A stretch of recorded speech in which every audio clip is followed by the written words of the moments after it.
জাতীয় অগ্রাধিকার ভিত্তিতে ইনশাআল্লাহ এই সরকার যে কোনো মূল্যে তিস্তা ব্যারেজ মহাপরিকল্পনা বাস্তবায়ন করবে।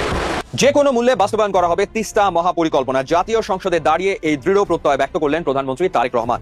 বিগত দিনের অর্থনৈতিক ধস আর স্বৈরাচারের ক্ষত কাটিয়ে দেশকে একটি মানবিক ও অন্তর্ভুক্তিমূলক অর্থনীতির দিকে নিয়ে যাওয়ার ঘোষণা দিলেন সরকার প্রধান। এর সাথে বাংলাদেশের প্রধানমন্ত্রী তারেক রহমানের কি এমন গোপন চুক্তি হচ্ছে যার কারণে পাতালে লুকাচ্ছে ভারত? সেভেন সিস্টার্স কি আসলেই সত্যি গিলে খাবে চীন? ঠিক এই ভয়ে এখন রাতের ঘুম হারাম দিল্লি। একেই বলে খেলার নাম বাবাজি। যেই শুনেছে চীন করিডোর দিচ্ছে তখনই হচ্ছে ভারতের টুরিস্ট ভিসা ওপেন করে দিয়েছে।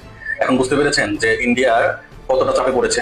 যাদের হোগায় আগুন লাগানোর আরেকটা প্রজেক্টের নাম হলো চায়না মায়ানমার বাংলাদেশ করিডোর। চীন আগেই ইন্ডিয়ার সাথে করিডোরটা বাস্তবায়ন করতে চেয়েছিল, কিন্তু ইন্ডিয়া আওয়ামী লীগের দিয়া বাংলাদেশে এই করিডোর বাস্তবায়ন হইতে দেয় নাই, আর ওদের দেশে তো হইতে দেয় না। এখন যদি চায়না মায়ানমার হয়ে বাংলাদেশে এই করিডোরটা ঢুকাইতে পারে তখনই জমবে আসল খেলা। কারণ এতদিন শ্রীলঙ্কার হাম্বানটোটা বন্দর নিয়ে কেঁদেছে, পাকিস্তানের গদর বন্দর নিয়ে ভয় পেয়েছে, কিন্তু এবার একেবারে সুন্দরবনের কোল ঘেঁষে মোংলা বন্দরে চীনের এই রাজকীয় এন্ট্রি ভারতের তথাকথিত ভারত মহাসাগরীয় নিরাপত্তা বলয়কে এক ঝটকায় গুঁড়িয়ে দিয়েছে। চীন কেন বাংলাদেশ থেকে কাঁঠাল নিতে চায়? কাঁঠালে কি বদলে দেবে বাংলাদেশের অর্থনীতির ভবিষ্যৎ? যে ফলের প্রায় অর্ধেকই প্রতি বছর নষ্ট হয়ে যায়, সেই ফলের দিকেই এখন নজর বিশ্বের সব থেকে বড় বাজার চীনে। নতুন সমঝোতার পর প্রশ্ন উঠছে, এবার কি বাংলাদেশি কাঁঠালের জন্য খুলে যেতে চলেছে হাজার হাজার কোটি টাকার বাজার? একটা কাঁঠালের ভেতরে লুকিয়ে আছে হাজার কোটি টাকার নতুন শিল্প। কোন গুপ্তধন? চীনের আগ্রহ কি শুধুই ফলের ওপর, নাকি এর পিছনে রয়েছে আরো বড় কোনো অর্থনৈতিক ও কূটনৈতিক সমীকরণ? কি বলে দেন দুয়ার যে প্রবাসীরা সরকারি দলের নয়, বিরোধী দলের নয়, তারা বাংলাদেশের। মাত্র ৮৫,০০০ টাকায় মালয়েশিয়া যাওয়া সম্ভব, কিন্তু বছরের পর বছর ধরে কেন বাংলাদেশের অসহায় শ্রমিকদের কাছ থেকে আদায় করা হচ্ছে ৬, ৭ এমনকি ৮ লাখ টাকা? কে খাচ্ছে এই হাজার হাজার কোটি টাকার কমিশন? কারা তৈরি করেছে এমন এক আন্তর্জাতিক মানব পাচার সিন্ডিকেট যার শিকড় শুধু ঢাকা পর্যন্ত নয়, বিস্তৃত হয়ে পড়েছে কুয়ালালামপুরের ক্ষমতার করিডোর পর্যন্ত? আর কেন মহান জাতীয় সংসদে দাঁড়িয়ে এবার বিস্ফোরক এক অভিযোগ এনে পুরো দেশকে নাড়িয়ে দিলেন ডক্টর শফিকুর রহমান? এমন এক ভয়ঙ্কর সিন্ডিকেটের নাম তিনি প্রকাশ করেছেন, যাকে ঘিরে এখন শুরু হয়েছে রাজনৈতিক মহলে তুমুল আলোড়ন। শুধু তাই নয়, বিশ্বস্ত রাজনৈতিক সূত্র বলছে সরকার প্রধান তারেক রহমান নিজেও বিষয়টিকে সর্বোচ্চ গুরুত্ব দিয়ে বিশেষ টাস্কফোর্স গঠনের বিষয়ে ইতিবাচক সংকেত দিয়েছেন। তাহলে কি এবার ভেঙে যাবে বহু বছরের সেই রেমিটেন্স মাফিয়া চক্র? আসসালামু আলাইকুম দর্শক, নতুন একটা নিউজে সবাইকে স্বাগত। ভিডিওর শুরুতে অনেকগুলো ভিডিওর অংশ বিশেষ আপনারা ইতিমধ্যে দেখেছেন, আর হ্যাঁ, দেখেই বুঝতে পেরেছেন যে আজকের ভিডিওটি কতটুকু গুরুত্বপূর্ণ এবং আকর্ষণীয় হতে চলেছে। বাংলাদেশের রাজনৈতিক প্রেক্ষাপট এবং সকল বিষয় নিয়ে আজকের ভিডিওটি তৈরি করা। একটু ধৈর্য সহকারে, একটু মনোযোগ সহকারে আজকের ভিডিওটি দেখতে হবে এবং শুনতে হবে, তাহলেই অনেক অনেক কিছু আপনারা আজকের এই ভিডিওর মাধ্যমে জানতে পারবেন। কথা বলার আমরা সরাসরি মূল নিউজে চলে যাব। তার আগে বলবো, যারা এখন পর্যন্ত আমাদের এই নাসির বার্তা ইউটিউব চ্যানেলটি সাবস্ক্রাইব করেননি, প্রতিনিয়ত এই ধরনের আপডেট গরম গরম খবর পেতে আমাদের এই নাসির বার্তা ইউটিউব চ্যানেলটি সাবস্ক্রাইব করুন। যারা করেছেন ধন্যবাদ। চলুন একটা লাইক দিয়ে মূল নিউজে চলে যাই। বাস্তবায়ন করা হবে তিস্তা মহাপরিকল্পনা। জাতীয় সংসদে দাঁড়িয়ে এই দৃঢ় প্রত্যয় ব্যক্ত করলেন প্রধানমন্ত্রী তারেক রহমান। বিগত দিনের অর্থনৈতিক ধস আর স্বৈরাচারের ক্ষত কাটিয়ে দেশকে একটি মানবিক ও অন্তর্ভুক্তিমূলক অর্থনীতির দিকে নিয়ে যাওয়ার ঘোষণা দিলেন সরকার প্রধান। কিন্তু কি আছে এই মহাপরিকল্পনায়? আর ২০২৬-২৭ অর্থ বছরের এই নতুন বাজেট সাধারণ মানুষের জীবনে কি প্রভাব ফেলবে, চলুন জেনে নেওয়া যাক আজকের এক্সপ্লেইনারে। আমাদের উত্তরাঞ্চলের মানুষের দীর্ঘদিনের কান্না তিস্তা নদী, কখনো খরা, কখনো আকস্মিক বন্যা। এবার এই সংকটের স্থায়ী সমাধানে নামছে সরকার। প্রধানমন্ত্রী স্পষ্ট জানিয়েছেন, জাতীয় অগ্রাধিকার ভিত্তিতে যে কোনো মূল্যে তিস্তা ব্যারেজ মহাপরিকল্পনা বাস্তবায়ন করা হবে। কিন্তু প্রশ্ন হলো, এই তিস্তা মহাপরিকল্পনা আসলে কি? বছরের পর বছর ধরে তিস্তা অববাহিকার মানুষ ভারতের পানি প্রত্যাহারের কারণে শুষ্ক মৌসুমে খরা আর বর্ষায় ভয়াবহ বন্যার মুখোমুখি হচ্ছেন। এই সংকট চিরতরে দূর করতেই সরকার বিশাল এই মাস্টার প্ল্যান হাতে নিয়েছে। এর আওতায় নদীর গভীরতা বাড়াতে ব্যাপক ড্রেজিং বা খনন করা হবে। নদীর দুই পাড়ে ১০০ কিলোমিটার জুড়ে শক্ত গাইড বাঁধ নির্মাণ করা হবে এবং গড়ে তোলা হবে আধুনিক সেচ ব্যবস্থা। এটি বাস্তবায়ন হলে উত্তরবঙ্গের বিশাল অঞ্চলের কৃষি কাজে আর পানির অভাব থাকবে না, বাঁচবে কোটি মানুষের জীবন ও জীবিকা। তিস্তা মহাপরিকল্পনা কেবল একটি নদী শাসন প্রকল্প নয়, এটি উত্তরবঙ্গের অর্থনৈতিক মুক্তির সনদ। নদীকে কেন্দ্র করে দুই পাড়ে গড়ে তোলা হবে আধুনিক শিল্প নগরী, ইপিজেট এবং পর্যটন কেন্দ্র। প্রধানমন্ত্রী তারেক রহমান সংসদে দাঁড়িয়ে পরিষ্কার বার্তা দিয়েছেন, বিগত দিনে আন্তর্জাতিক বা রাজনৈতিক নানা জটিলতায় এই প্রকল্প থমকে থাকলেও এবার দেশের নিজস্ব স্বার্থে এবং অভ্যন্তরীণ শক্তিতেই এটি সম্পন্ন করা হবে। এই মহাপরিকল্পনা সফল হলে মরা তিস্তা আবার প্রাণ ফিরে পাবে, যা দেশের সামগ্রিক জিডিপিতে এক অভূতপূর্ব অবদান রাখবে। তিস্তা পরিকল্পনা বাস্তবায়নে সবচেয়ে বড় ও চমকপ্রদ মোড়টি এসছে প্রধানমন্ত্রী তারেক রহমানের সাম্প্রতিক চীন সফরের মধ্য দিয়ে। দীর্ঘদিন ধরে তিস্তা প্রকল্পে অর্থায়ন এবং প্রযুক্তিগত সহায়তা নিয়ে যে আন্তর্জাতিক ও ভূ রাজনৈতিক জটিলতা ছিল, এই সফরের মাধ্যমে তা কাটার সুনির্দিষ্ট ইঙ্গিত মিলেছে। বেইজিং এর সাথে উচ্চ পর্যায়ের বৈঠকে তিস্তা মহাপরিকল্পনাকে অন্যতম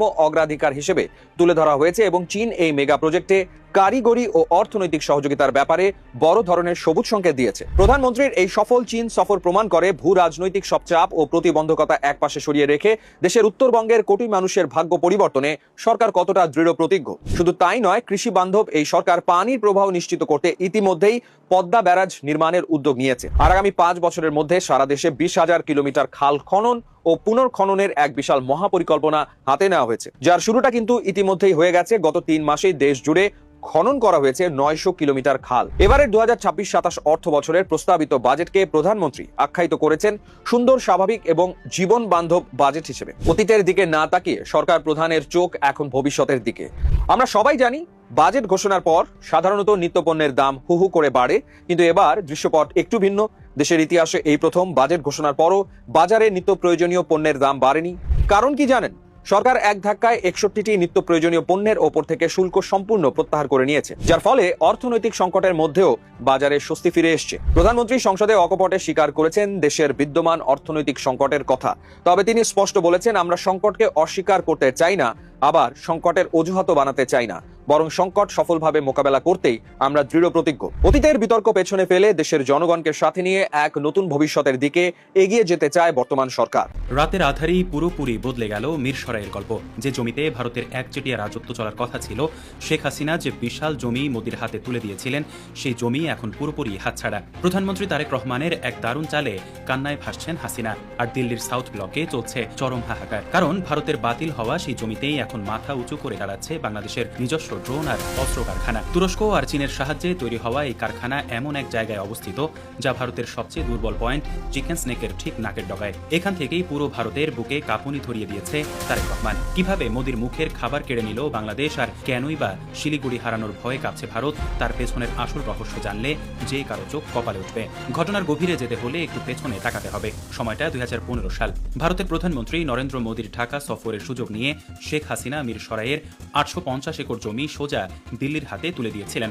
নাম দেওয়া হয়েছিল ইন্ডিয়ান ইকোনমিক জোন। এরপর 2017 সালে সেই জমির পরিমাণ আরও বাড়িয়ে 1000 একরের বেশি করা হয়।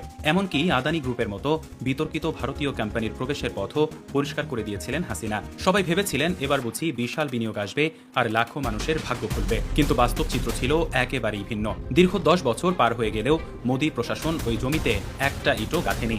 ডেভেলপার খোঁজার নামে কেবল সময় নষ্ট আর দাদাগিরি চালিয়ে গেছে ভারত। প্রশ্ন জাগতে পারে, কেন এমনটা করলো সাউথ ব্লক? এর পেছনে লুকিয়েছিল দিল্লির এক বিশাল ফন্দি। তারা মূলত অত্যন্ত দরকারি এই জমিটিকে জিম্মি করে আটকে রাখতে চেয়েছিল।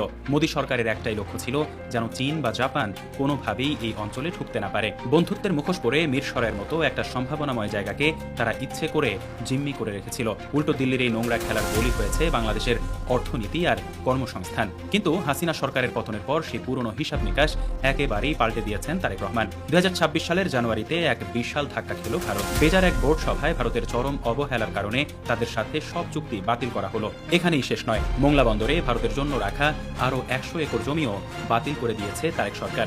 অর্থাৎ মোদির সাজানো বাগানে একেবারে বুলডোজার চালিয়ে দিল বাংলাদেশ। আর সেই বাতিল হওয়া জমিতেই রচিত হচ্ছে নতুন ইতিহাস। সেখানে এখন তৈরি হচ্ছে বাংলাদেশের নিজস্ব ডিফেন্স ইন্ডাস্ট্রিয়াল জোন।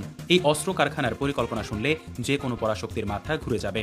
দীর্ঘমেয়াদে এখানে 15,000 কোটি টাকার বিশাল বিনিয়োগের লক্ষ্যমাত্রা ধরা হয়েছে। পুরো প্রকল্পটি চলবে সরকারি ও বেসরকারি অংশীদারিত্বের মডেলে, যেখানে সরাসরি যুক্ত থাকবে বিদেশি প্রযুক্তি সরবরাহকারীরা, সশস্ত্র বাহিনী এবং প্রতিরক্ষা মন্ত্রণালয়। চীন কেন বাংলাদেশ থেকে কাঁঠাল নিতে চায়? কাঁঠালে কি বদলে দেবে বাংলাদেশের অর্থনীতির ভবিষ্যৎ? যে ফলের প্রায় অর্ধেকই প্রতি বছর নষ্ট হয়ে যায়, সেই ফলের দিকেই এখন নজর বিশ্বের সব থেকে বড় বাজার চীনে। নতুন সমঝোতার পর প্রশ্ন উঠছে, এবার কি বাংলাদেশি কাঁঠালের জন্য খুলে যেতে চলেছে হাজার হাজার কোটি টাকার বাজার? একটা কাঁঠালের ভেতরে লুকিয়ে আছে হাজার কোটি টাকার নতুন শিল্প। কোন গুপ্তধন? চীনের আগ্রহ কি শুধুই ফলের ওপর, নাকি এর পিছনে রয়েছে আরো বড় কোনো অর্থনৈতিক ও কূটনৈতিক সমীকরণ? কি বলছেন বিশ্লেষকরা? কাঁঠালকে এতদিন মূলত একটি মৌসুমী ফল হিসেবেই দেখা হতো, কিন্তু এখন এই ফলের অর্থনৈতিক মূল্য শুধু খাদ্যেই আটকে নেই। কাঁঠালের খোসা থেকে আঁশ যা আগে বর্জ্য হিসেবে ফেলে দেওয়া হতো, সেগুলো থেকেই তৈরি হচ্ছে পরিবেশ বান্ধব ভেগান লেদার। ফলে একটি কৃষিপণ্য থেকে একাধিক শিল্পপণ্য তৈরির সুযোগ তৈরি হচ্ছে। কৃষকের আয় বাড়ার পাশাপাশি কাঁঠাল প্রক্রিয়াজাতকরণ শিল্প, ক্ষুদ্র উদ্যোক্তা এবং রপ্তানি খাতে নতুন সম্ভাবনা বৃদ্ধি পেতে পারে। অর্থাৎ কাঁঠাল একটি শুধু ফল নয়, ভবিষ্যতে একটি উচ্চ মূল্যের শিল্প কাঁচামাল হিসেবে প্রতিষ্ঠিত হতে চলেছে, এমনটাই বলছেন বিশ্লেষকরা। বিশ্বজুড়ে পরিবেশ বান্ধব ও টেকসই পণ্যের চাহিদা দ্রুত বৃদ্ধি পাচ্ছে। অনেক আন্তর্জাতিক ফ্যাশন ব্র্যান্ড ধীরে ধীরে পশুর চামড়া ও প্লাস্টিক ভিত্তিক সিনথেটিক লেদারেরও বিকল্প খুঁজছে। এই প্রেক্ষাপটে কাঁঠাল থেকে তৈরি ভেগান লেদার বাংলাদেশের জন্য একটি বড় সুযোগ এনে দিতে পারে, কারণ বাংলাদেশে প্রচুর কাঁঠাল উৎপাদিত হলেও এর একটি অংশ নষ্ট হয়ে যায় বা বর্জ্যে পরিণত হয়। সেই বর্জ্যকে যদি আধুনিক প্রযুক্তির মাধ্যমে মূল্যবান কাঁচামালে রূপান্তর করা হয়, তাহলে একদিকে যেমন পরিবেশ দূষণ কমবে, অন্যদিকে নতুন শিল্প, কর্মসংস্থান, বৈদেশিক মুদ্রা অর্জন, আন্তর্জাতিক বাজারে বাংলাদেশের অবস্থান আরো শক্তিশালী হবে। বিভিন্ন বাংলাদেশের গণমাধ্যম বলছে, বাংলাদেশের প্রধানমন্ত্রী তারেক রহমানের সাথে মোট 17টি মেমোরেন্ডাম অফ আন্ডারস্ট্যান্ডিং বা MOU স্বাক্ষরিত হয়েছে চীনের। আর সেখানে অবকাঠামো, দুর্যোগ ব্যবস্থাপনা, ডিজিটাল ইকোনমি সহ নানান বিষয়ের পাশাপাশি বাংলাদেশ থেকে কাঁঠাল নেওয়ার বিষয়টিও রয়েছে। এরই মধ্য দিয়ে বাংলাদেশ থেকে চীনে কাঁঠাল রপ্তানির প্রক্রিয়া আনুষ্ঠানিক অনুমোদনের পর্যায়ে পৌঁছেছে বলেই জানাচ্ছেন বিভিন্ন রপ্তানি খাত সংশ্লিষ্টরা। আর চীনে কাঁঠাল বা কাঁঠালে তৈরি পণ্য রপ্তানির সুযোগ তৈরি হলে সে দেশে কৃষি অর্থনীতিতেও নতুন সম্ভাবনা তৈরি হবে। এছাড়াও কাঁঠাল রপ্তানির এই সুযোগ দেশের অন্যান্য কৃষি পণ্যের জন্য নতুন বাজার তৈরিতেও ইতিবাচক ভূমিকা রাখবে বলেই মনে করছেন বিশেষজ্ঞরা। বিশ্লেষকদের দাবি, কাঁঠাল মূলত এশিয়ার ফল হলেও বিশ্বজুড়ে এর $100 কোটি বাজার রয়েছে। বিশ্বব্যাপী কাঁঠাল রপ্তানি 2012 সালে যেখানে $200 কোটি ছিল, সেটা 2023 সাল নাগাদ বেড়ে $370 কোটি পৌঁছেছে। ভিয়েতনাম থেকে থাইল্যান্ড, নেদারল্যান্ডস, চীন ও ইকুয়েডর বিশ্বব্যাপী রপ্তানির 60% সাথে জড়িত। শুধু ভিয়েতনামে বিশ্বব্যাপী কাঁঠাল বাজারে 25% দখল করে। এদিকে চীন হচ্ছে কাঁঠালের সবথেকে বড় ভোক্তা বা আমদানিকারক। তারাও তাদের চাহিদার বড় অংশ পাশের দেশ ভিয়েতনাম ও থাইল্যান্ড থেকেই পূরণ করে। এদিকে বাংলাদেশ হচ্ছে কাঁঠাল উৎপাদনকারী প্রধান দেশগুলোর অন্যতম, যদিও বৈশ্বিক বাজারে বাংলাদেশের অংশগ্রহণের হার কম। বাংলাদেশের কাঁঠালের ব্যাপক উৎপাদন হলেও গ্রাহক পর্যায়ের জনপ্রিয়তা সীমিত। এছাড়া স্থানীয়ভাবে ফল দিয়ে বিভিন্ন ধরনের পণ্য তৈরির ব্যবস্থা বা প্রক্রিয়াজাতকরণের সুযোগ তেমন না থাকায় উৎপাদিত কাঁঠালের বেশিরভাগই নষ্ট হয়। এবার প্রতি বছর বাংলাদেশে 8 থেকে 10 লক্ষ মেট্রিক টন কাঁঠাল উৎপাদন হয়, কিন্তু অভ্যন্তরীণ চাহিদা কম থাকা এবং রপ্তানির সুযোগ তৈরি না হওয়ায় প্রতি বছর এর 45%-এরও বেশি নষ্ট হয়। তবে এবার চীনের জন্য বাংলাদেশের নতুন বাজার খুলে যাচ্ছে। কাঁঠাল রপ্তানি করে কিভাবে বাংলাদেশ এগিয়ে যায় সেদিকেই নজর। দর্শক, আশা করি পুরো ভিডিওটি দেখেছেন। এবার অবশ্যই আপনাদের মূল্যবান মতামত জানিয়ে দিন, পারলে ভিডিওটি শেয়ার করে সবাই দেখার সুযোগ করে দিন। আর আমাদের এই চ্যানেলে যদি আপনারা নতুন হন, প্রতিনিয়ত এই ধরনের আপডেট, গরম গরম খবর পেতে আমাদের চ্যানেলটি সাবস্ক্রাইব করুন। যারা ইতিমধ্যে সাবস্ক্রাইব করেছেন তাদের ধন্যবাদ জানিয়ে আজকের মতো এখানে বিদায় নিচ্ছি। দেখা হচ্ছে নতুন কোনো ভিডিওতে। সে পর্যন্ত সবাই ভালো থাকবেন, সুস্থ থাকবেন। আল্লাহ হাফেজ।